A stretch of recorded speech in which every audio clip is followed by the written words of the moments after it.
بسم اللہ الرحمن الرحیم الحمد للہ رب العالمین وصلی اللہ علی محمد وآلہ الطاہرین.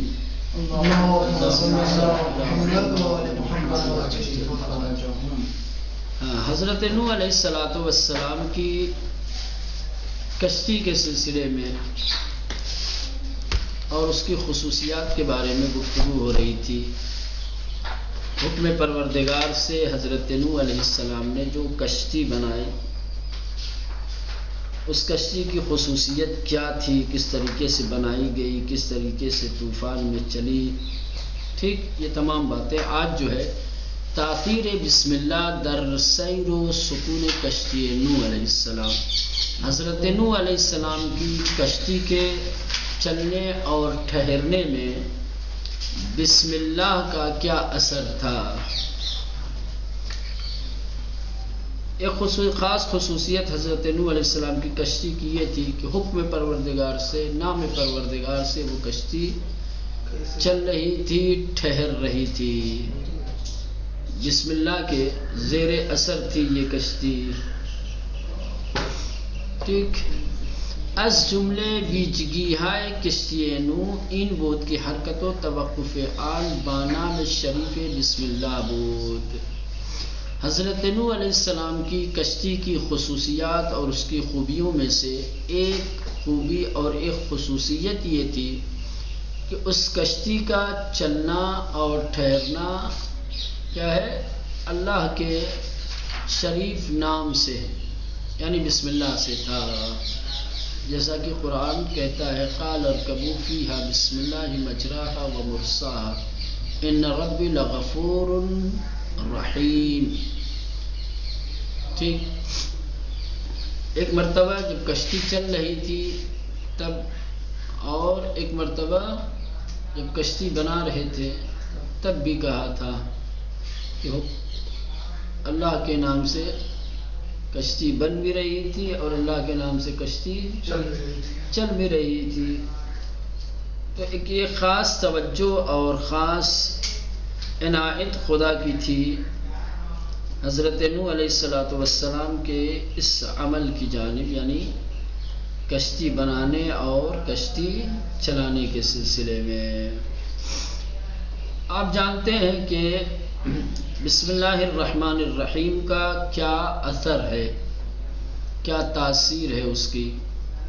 بڑے بڑے کام اس مبارک اور شریف نام کے ذریعے سے آسانی کے ساتھ انجام دیے جا سکتے ہیں.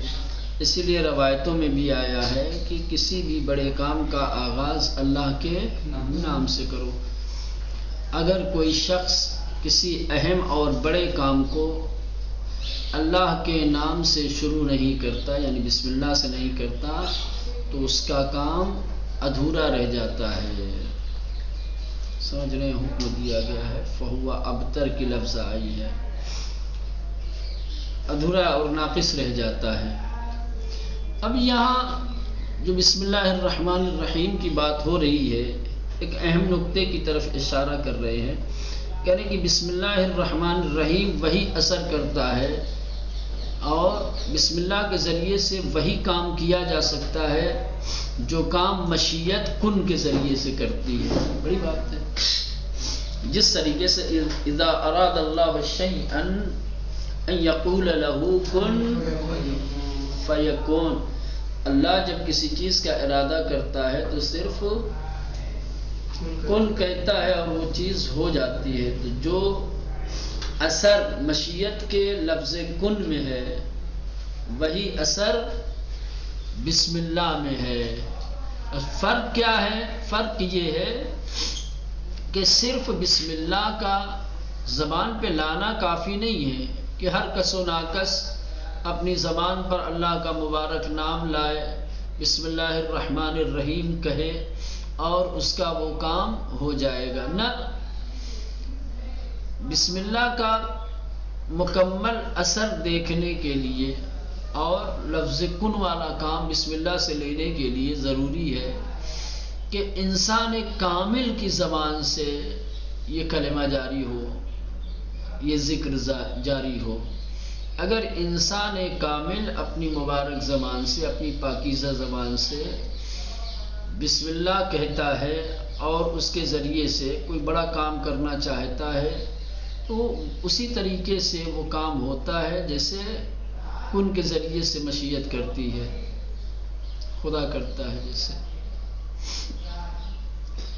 اسی لیے ادھر اشارہ کر رہے ہیں کہ البتہ بے زبان راندن لفظ بسم اللہ تنہا در صورتی سبب انجام کار تکوینی و معجز آسا است. کہیں کہ البتہ لفظ بسم اللہ کا زبان پر لانا بس اس وقت تکوینی کام اور معجز نما کام کرنے کا سبب بنتا ہے کہ از زبان انسان کامل ادا شود، انسان کامل کی زبان سے ادا ہو. جب بسم اللہ انسان کامل کی زبان سے ادا ہوتا ہے تو معجز نما کام کیا جاتا ہے. اور کار تکوینی جانتے ہیں، تکوین یعنی یہی دنیا کا بڑا سے بڑا کام. زیرا چنین انسانی مظہر ارادے فعلی خدا شدہ است. کیوں آخر ایسا ہے کہ ہر کس و ناکس کی زبان سے جب یہ ذکر ادا ہوتا ہے تو معجز نما کام یا تکوینی کام انجام نہیں پاتا، بلکہ اس کے لیے انسان کامل کی زبان سے ادا ہونا ضروری ہے. انسان کامل کی زبان سے جب بسم اللہ نکلتا ہے تو وہ معجزے جیسا اثر کرتا ہے، معجزے جیسا کام وجود میں آتا ہے، انجام پاتا ہے. اس کی وجہ یہ ہے کہ انسان کامل کیا ہے؟ خدا کے ارادے فعلی کا مظہر ہوتا ہے. خدا کے ارادے فعلی کا، خدا جس فعل کا ارادہ کرتا ہے اس کا مظہر یعنی کیا؟ یعنی انسان کامل وہی کرتا ہے جو خدا چاہتا ہے. خدا کی مرضی کے خلاف کبھی وہ چاہتا ہی نہیں ہے. وما تشاؤون الا ان یشاء اللہ کی تصویر ہوتی، اس کی خود کی اپنی مرضی نہیں ہوتی ہے، وہ رضائے پروردگار کے مطابق حرکت کرتا ہے. تو جب مرضی پروردگار کا تابع ہوگا، رضائے پروردگار کے مطابق جب کوئی کام کرے گا تو ظاہر سی بات ہے خدا کا ارادہ فعلی بھی وہی ہے اور یہ بھی وہی چاہتا ہے. خدا کی رضا جو ہے وہی انسان بھی چاہتا ہے، تو ظاہر سی بات ہے وہی کام ہوگا جو خدا چاہتا ہے. تو خدا کا کام بندہ کرتا ہے، خدا کا کام یعنی دونوں کے عمل میں کوئی فرق نہیں ہے.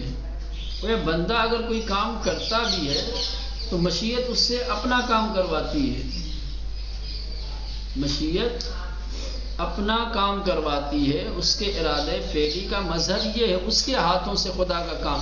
رزق اللہ دیتا ہے لیکن بٹواتا ہے اس کے ہاتھ سے. حیات کا مالک اللہ ہے لیکن دلواتا ہے کسی کی ٹھوکروں سے. سورج نکالنے کا اختیار خدا کے ہاتھ میں ہے لیکن ڈوبے ہوئے سورج کو نکلواتا ہے اس کے انگلیوں کے اشارے سے. سمجھ رہے؟ چونکہ یہ ارادے فعلی کا مظہر ہے. خدا کا جو ارادے فعلی ہے، کن فیکن والی جو منزل ہے، خدا جب کسی فعل کا ارادہ کرتا ہے تو کیا کہتا ہے؟ کن ہو جا. ٹھیک، اور یہ اسی ارادے پروردگار کے مطابق بسم اللہ الرحمن الرحیم کے ذریعے کرنا چاہتا ہے. تو گویا اس کے ارادے میں اور خدا کے ارادے میں کوئی فرق نہیں ہے. تو جب ایسے انسان کی زبان سے بسم اللہ نکلے گا تو یقیناً اس کا اثر وہی ہوگا جو اثر مشیت کی طرف سے لفظ کن میں ہوتا ہے. ٹھیک، سمجھ میں آ رہی بات کہ نہیں؟ ہاں، عرفان والی بات ہے، تھوڑا سا گہری. زیرا چنین انسانی، کیونکہ ایسا انسان، کیسا انسان؟ جو انسان کامل ہو، مظہر ارادہ فعلی خدا شدہ است. وہ خدا کے ارادے فعلی کا مظہر ہو چکا ہے، یعنی ارادے او غیر از ارادے خدا نیست، اس کا ارادہ خدا کے ارادے کے خلاف نہیں ہے، اس سے الگ نہیں ہے۔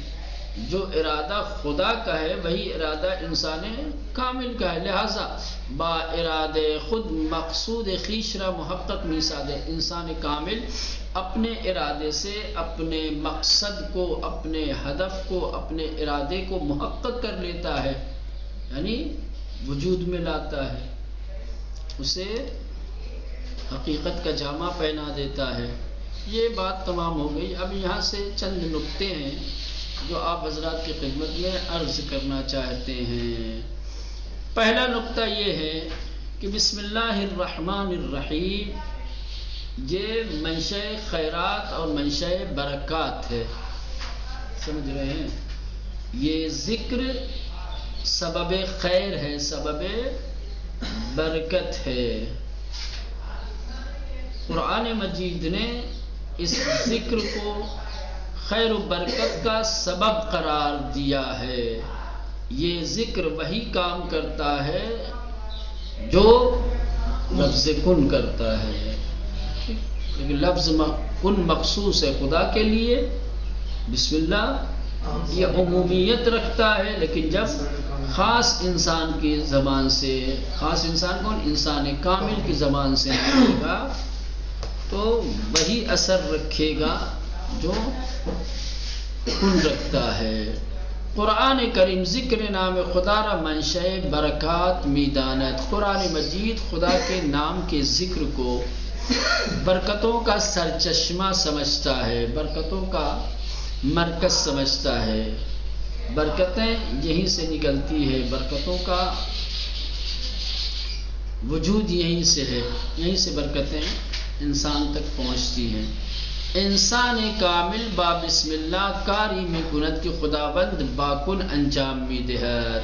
کہہ رہے انسان کامل بسم اللہ کے ذریعے سے وہی کام کرتا ہے جو کام خدا کن کے ذریعے سے کرتا ہے۔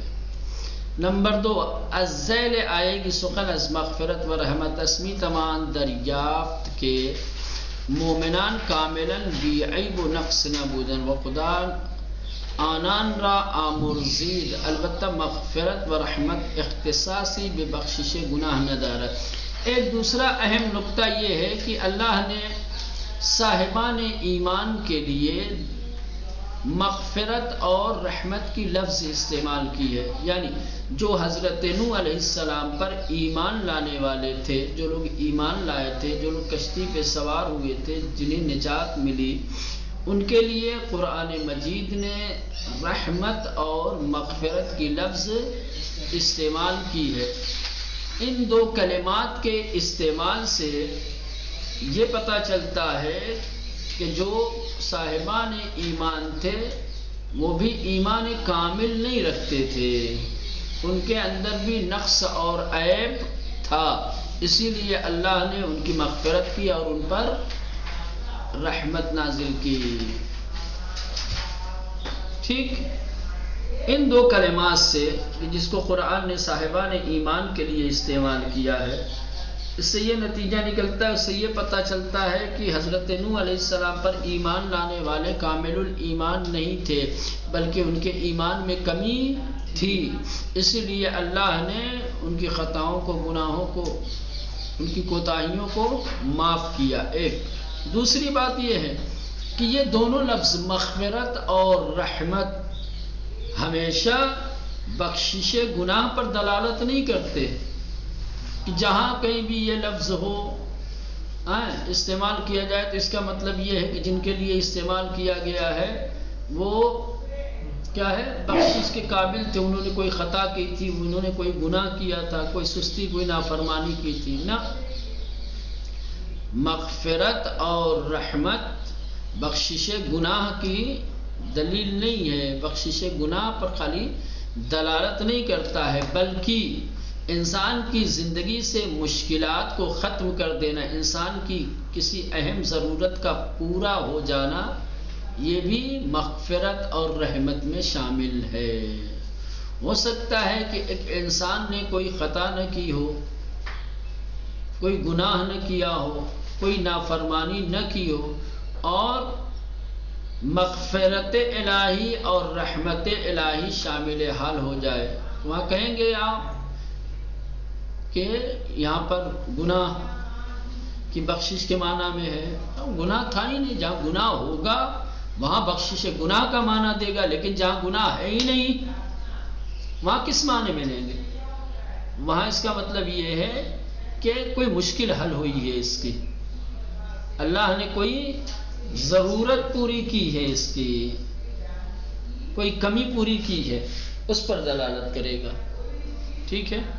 ہاں، تو یہ لفظ جو ہے گویا استعمال کے اعتبار سے اس کا معنی مختلف ہو سکتا ہے، بدل سکتا ہے. سمجھ رہے ہیں؟ کہیں بخشش گناہ کے معنی میں بھی ہو سکتا ہے، اور کہیں رفع مشکلات اور رفع نیاز مندی یعنی ضرورت مندی کو دور کرنے کے معنی میں ہو سکتا ہے. ٹھیک، چلیں دیکھیں. الذیل آئے کہ سخن از مغفرت و رحمت اس، کہہ رہے ہیں کہ وہ آئے کریمہ کہ جس میں رحمت اور مغفرت کی بات کی گئی ہے. ٹھیک، جب ہم اس پر توجہ دیتے ہیں تو می تمام دریافت کے، تو اس سے یہ پتہ چلتا ہے کہ مومنان کاملاً بے عیب و نقص نہ بودن، کہ ایمان والے پوری طریقے سے بے عیب اور بے نقص نہیں تھے. ایسا نہیں تھا کہ بالکل ایمان کامل رکھتے تھے، پاک و پاکیزہ انسان تھے، کسی طریقے کی کوئی کمی نہیں تھی ان کے اندر، کوئی عیب کوئی نقص نہیں تھا. وہ خدا آنان را آمرزید، نہ وہ نقص اور عیب رکھتے تھے اور خدا نے انہیں معاف کر دیا کہ چلو جو غلطی ہوئی، جو کمی ہوئی، ہم اسے نظر انداز کرتے ہیں، ہم اسے معاف کر دیتے ہیں. یہ ایک.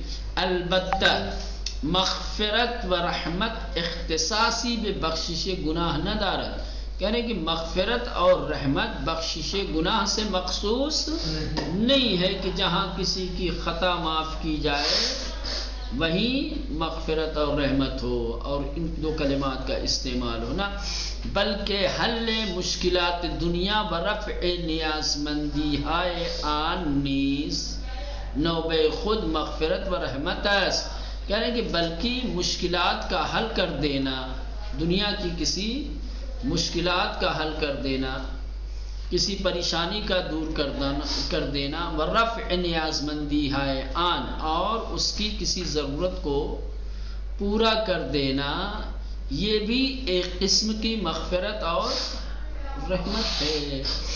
بنابر ان انسان ہموارے بدان نیاز دارت. پس مغفرت اور رحمت ایسی چیز ہے کہ جس کی انسان کو ہمیشہ ضرورت ہے.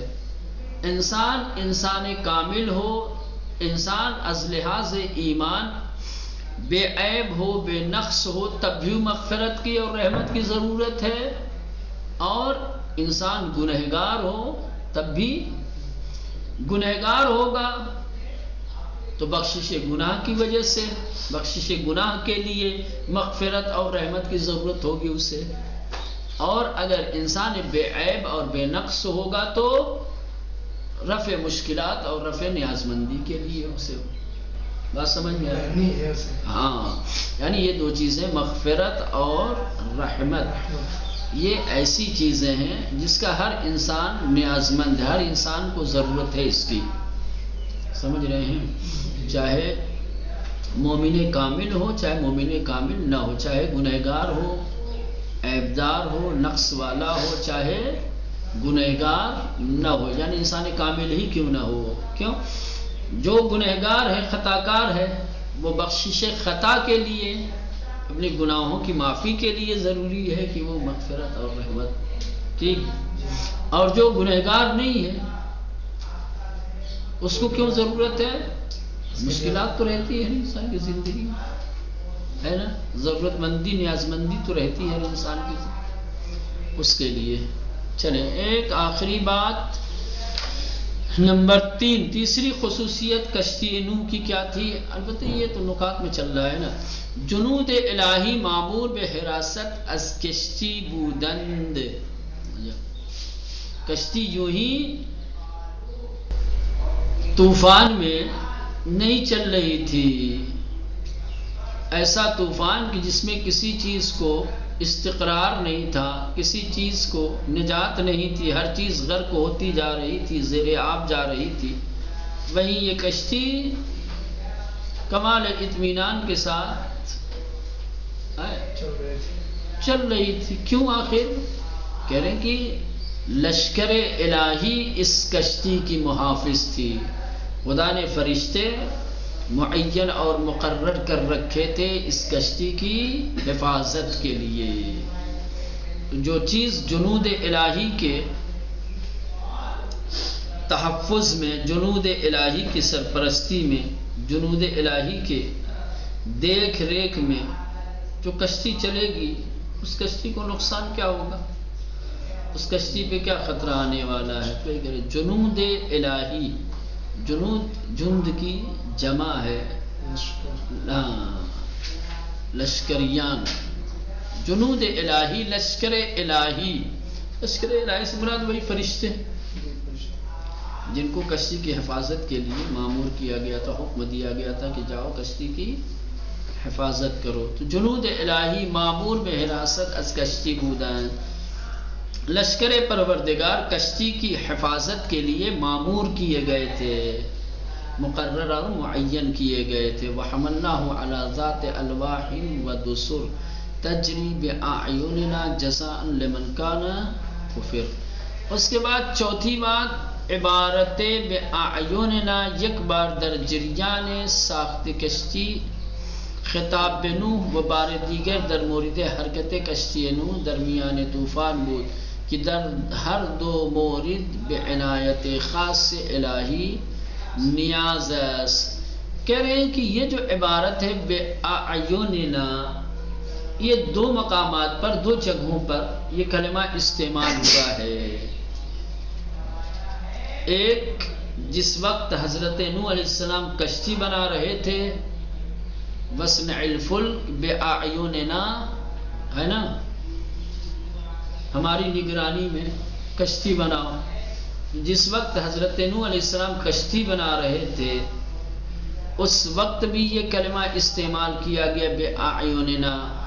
دوبارہ جب یہ کشتی طوفان میں اور پانی میں چل رہی تھی، اس وقت بھی یہ کلمہ استعمال کیا گیا بِأَعْيُنِنَا۔ تو کشتی بناتے وقت اور کشتی کے طوفان میں چلتے وقت، ان دونوں مقامات پر، ان دونوں جگہوں پر اس کلمے کا استعمال بِأَعْيُنِنَا یہ بتاتا ہے کہ خدا کی خاص عنایت اور خاص توجہ حضرت نوح علیہ السلام پر تھی۔ اتنی خاص توجہ کی کشتی بنا رہے تھے تب بھی، اور کشتی چل رہی تھی تب بھی مشیت اس کی نگہبان تھی، خدا کی نگرانی میں، خدا کے حفاظت میں سارا کام ہو رہا تھا۔